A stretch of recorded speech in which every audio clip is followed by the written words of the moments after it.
যদি আওয়ামী লীগকে দেখেন রাস্তায় পিটিয়ে মারবেন, বললেন যুবদল নেতা। জাতিসংঘে চমক দেখাতে যাচ্ছেন ডক্টর ইউনূস। মাশরাফি ও তার বাবা সহ 10 জনের নামে মামলা। থানচিতে ব্যাংক ডাকাতির ঘটনায় কেএনএ সদস্য গ্রেপ্তার। নিরাপত্তা সংকটে পুলিশ সেবাদানেও গতি কম। আওয়ামী লীগের লোকজন দেশে অশান্তি তৈরি করতে চাইছে। এতক্ষণ শুনছিলেন সংবাদ শিরোনাম, এবার বিস্তারিত। যদি আওয়ামী লীগকে দেখেন রাস্তায় পিটিয়ে মারবেন। কুষ্টিয়ার রাস্তায় আওয়ামী লীগের নেতাকর্মীদের দেখলে পিটিয়ে মেরে ফেলার নির্দেশনা দিয়ে বক্তব্য দিয়েছে স্থানীয় এক যুবদল নেতা। ওই বক্তব্যের ভিডিও তিনি ফেসবুকে পোস্ট দিয়েছেন। আজ বেলা 11:30টার দিকে তার ফেসবুক অ্যাকাউন্টে ওই ভিডিওটি দেখা গেছে। ওই যুবদল নেতার নাম রফিকুল ইসলাম। তিনি কুষ্টিয়ার মিরপুর পৌর যুবদলের সাবেক যুগ্ম আহ্বায়ক ও উপজেলা বিএনপির সাধারণ সম্পাদক রহমত আলী রব্বানের ভাগ্নে। মিরপুর শহরে তার ব্যবসা প্রতিষ্ঠান আছে। 1 মিনিট 2 সেকেন্ডের ভিডিওতে নেতাকর্মীদের উদ্দেশ্যে তিনি বলেন, যদি কখনো আওয়ামী লীগকে দেখেন রাস্তায় পিটিয়ে মারবেন। ওই বাচ্চারা আমাদের রাস্তায় বের হতে দেয়নি, বাজারে যেতে দেয়নি, আমাদের বাজার পর্যন্ত করতে দেয়নি। এত জঘন্য রাজনীতি করে তারা।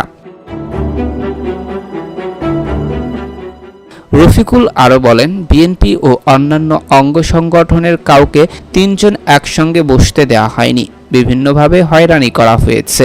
আমাদের নামে গায়েবী ও নাশকতার মামলা দেওয়া হয়েছে। আমরা সবাই অনেক কষ্ট করেছি। তাই আপনাদের অনুরোধ করে বলবো, আপনারা দলের ভেতরে কোনো গ্রুপিং করবেন না, কাঁধে কাঁধ মিলিয়ে রাজনীতি করবেন। এদিকে জাতিসংঘে চমক দেখাতে যাচ্ছে ডক্টর ইউনূস। অন্তর্বর্তী সরকারের প্রধান উপদেষ্টা ডক্টর মোহাম্মদ ইউনূস আসন্ন জাতিসংঘ অধিবেশনে যোগ দেবেন। সেখানে বাংলাদেশের জনগণের নতুন স্বপ্ন ও আকাঙ্ক্ষার কথাও তুলে ধরবেন। তবে জাতিসংঘ অধিবেশন ঘিরে বেশ কিছু নতুন চমক দেখাতে পারে ইউনূস। আগামী 24 থেকে 30 সেপ্টেম্বর জাতিসংঘের 79তম অধিবেশন চলবে। বরাবরের মতো বিশ্ব নেতারা জাতিসংঘ অধিবেশনে যোগ দেবেন। বাংলাদেশের সরকারের প্রধান হিসেবে ডক্টর মোহাম্মদ ইউনূস আগামী 27 সেপ্টেম্বর জাতিসংঘের অধিবেশনে যোগ দেবেন। জাতিসংঘ অধিবেশনে যোগদানকালে ভারতের প্রধানমন্ত্রী নরেন্দ্র মোদীর সঙ্গে ডক্টর ইউনূসের বৈঠক হতে পারে। ডক্টর ইউনূস অবশ্য জানিয়েছে তিনি মোদীর সঙ্গে বৈঠক করতে চান। এদিকে পাকিস্তানের পক্ষ থেকে আগ্রহ জানানো হয়েছে অধিবেশনের সাইড লাইনে পাকিস্তানের প্রধানমন্ত্রী শাহবাজ শরীফের সঙ্গে যেন ডক্টর ইউনূসের একান্ত একটি বৈঠক হয়। দক্ষিণ এশিয়ার প্রভাবশালী ও প্রতিদ্বন্দ্বী 2 দেশের শীর্ষ নেতাদের সঙ্গে বৈঠকের মাধ্যমে চমক দিতে পারে ডক্টর ইউনূস। দেশ দুটির সঙ্গে বৈঠক নিয়ে আলোচনা চলছে, তবে এখনও চূড়ান্ত হয়নি। প্রধান উপদেষ্টা ডক্টর মোহাম্মদ ইউনূস দক্ষিণ এশীয় আঞ্চলিক সহযোগিতা সংস্থা সার্ককে পুনরুজ্জীবিত করতে আগ্রহী। সেই কারণে সার্ক নেতাদের সঙ্গে একটি বৈঠক ও ফটো সেশন করার আগ্রহ প্রকাশ করেছেন তিনি। দীর্ঘদিন ধরে সার্কের কোনো সামিট হয় না, সেই কারণেই জাতিসংঘ অধিবেশনেই সার্ক নেতাদের সঙ্গে বৈঠকের সুযোগ কাজে লাগাতে আগ্রহী প্রধান উপদেষ্টা। নোবেল বিজয়ী ডক্টর মোহাম্মদ ইউনূস সারা বিশ্বের মানুষের কাছেই পরিচিত। আর এখন অন্তর্বর্তী সরকারের প্রধান উপদেষ্টা, তার পরিচয়ে নতুন মাত্রা যুক্ত হয়েছে। এদিকে মাশরাফি ও তার বাবা সহ 90 জনের বিরুদ্ধে মামলা। জাতীয় সংসদের সাবেক হুইপ ও নড়াইল 2 আসনের সাবেক সংসদ সদস্য ক্রিকেট তারকা মাশরাফি বিন মুর্তজা ও তার বাবা গোলাম মুর্তজা স্বপনকে আসামি করে মামলা করা হয়েছে। বুধবার মামলার বিষয়টি নিশ্চিত করেছেন নড়াইল সদর থানার ভারপ্রাপ্ত কর্মকর্তা। তিনি বলেন, মঙ্গলবার রাতে নড়াইল সদর থানায় মামলাটি দায়ের করেছে সদর উপজেলা বিএনপির সদস্য সচিব শেখ মুস্তফা আল মুজাহিদুর রহমান পলাশ। মাশরাফি বিন মুর্তজা, তার বাবা গোলাম মুর্তজা স্বপন ছাড়াও জেলা ও উপজেলা আওয়ামী লীগের 90 নেতাকর্মীর নাম উল্লেখ করা হয়েছে মামলাটিতে। এছাড়া মামলায় অজ্ঞাত আরও 400 থেকে 500 জনকে আসামি করা হয়েছে।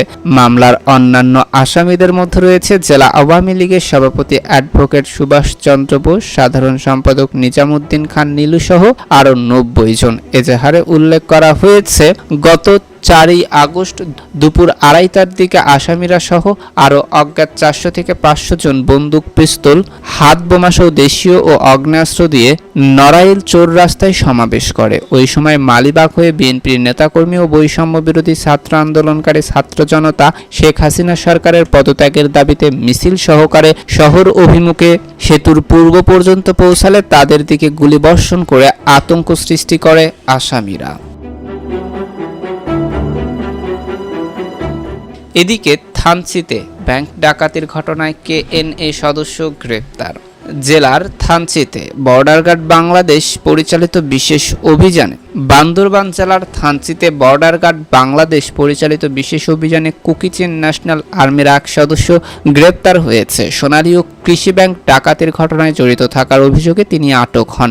মঙ্গলবার সন্ধ্যায় বিজিপির বালিপাড়া ব্যাটালিয়ন নিজস্ব গোয়েন্দা তথ্যের ভিত্তিতে জানতে পারে গত 3 এপ্রিল থানচি সোনালী ও কৃষি ব্যাংকে ডাকাতির ঘটনায় জড়িত কেএনএর তালিকাভুক্ত এক সদস্য শাহজাহানপাড়া টিউবির দায়িত্বে থাকা এলাকায় একটি বাড়িতে অবস্থান করছে।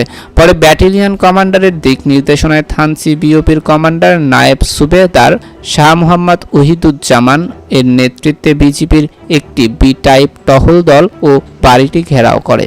পরে এই টহল দলকে সহযোগিতা করার জন্য বলিপাড়া ব্যাটালিয়ন থেকে উপ অধিনায়ক মেজর শেখ মোহাম্মদ মুজাহিদুল এর নেতৃত্বে 30 সদস্য বিশিষ্ট বিজিবির আরও একটি টহল দল ঘটনাস্থলে যায়।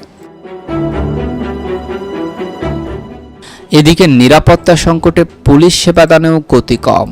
দুদিন আগে একজন থানায় এসেছেন চুরির অভিযোগ নিয়ে। অভিযোগটি আমলে নিয়ে চোরের মুঠোফোনে কল দেওয়া হয়েছিল। ফোন ধরেই সে হুমকি দিয়ে বলল, আপনি থানায় থাকেন, আমি আসতেছি। পুলিশের নিরাপত্তার বিষয়টি বর্ণনা করতে গিয়ে এই ঘটনাকে উদাহরণস্বরূপ উল্লেখ করে রূপনগর থানার একজন পুলিশ কর্মকর্তা নাম প্রকাশ না করা শর্তে তিনি বলেন, যখন চেইন অফ কমান্ডো ভেঙে পড়ে তখন এমন বিষয়টিও দেখতে হয়। গণ অভ্যুত্থানে ছাত্র জনতার বিপক্ষে কাজ করায় এখন নিরাপত্তাহীনতায় ভুগছে পুলিশ সদস্যরা। এইসব সদস্যকে বিচারের আওতায় আনা কিছু সদস্যকে বদলি হওয়ার কারণে এখন থানায় জনবল অর্ধেকের মতো। কম্পিউটার সহ বিভিন্ন লজিস্টিক সাপোর্টের সংকট প্রকট। অন্যদিকে থানা কার্যক্রম সচল হয়ে বেড়েছে সেবা প্রত্যাশীদের ভিড়। তাই মন্থর গতিতে চলছে পুলিশি সেবা কার্যক্রম। গত সোমবার সরেজমিনে রাজধানীর রূপনগর থানায় গিয়ে এমন চিত্রই দেখা যায়। থানায় ডিউটি অফিসার কামরুল ইসলাম কালের কণ্ঠকে বলেন, আমাদের নিরাপত্তায় এখন বড় চ্যালেঞ্জ। যারা চলে গেছে বা যারা ক্ষমতায় আসতে পারছেন না এমন লোকজন সমাজে অস্থিতিশীলতা তৈরি করতে পুলিশ সদস্যদের মেরে পরিবেশ ঘোলা করার চেষ্টা করছে। এসব বিষয়ে সরকারকে সজাগ থাকতে হবে। সরেজমিনে দেখা গেছে থানার বাইরে টহলের 3টি গাড়ি দাঁড়িয়ে। মূল ফটকে এখনো আনসার সদস্যদের নিরাপত্তা বেষ্টনী। ভবনের ভেতর পুলিশের উপস্থিতি স্বাভাবিকের তুলনায় কম, তবে অভিযোগ নিয়ে আসা ব্যক্তিদের দীর্ঘ লাইন, জনবল সংকট ও প্রয়োজনীয় ডিভাইস সংকটের কারণে অভিযোগ গ্রহণে হিমশিম খাচ্ছে পুলিশ কর্মকর্তারা। রূপনগর থানার আশেপাশে দুয়ারিপাড়ায় ঘনবসতি সহ রয়েছে ঝিলপাড়া বস্তি। স্বাভাবিকভাবেই এসব এলাকায় চুরি, দখল, মাদক কারবার, পারিবারিক ও সামাজিক দ্বন্দ্ব বেশি, তাই অভিযোগের হারও বেশি। দুপুরে 1.5 ঘন্টায় এসব অভিযোগে অন্তত 15টি সাধারণ ডায়েরি করতে দেখা যায়। এদিকে আওয়ামী লীগের লোকজন দেশে অশান্তি তৈরি করতে চাইছে।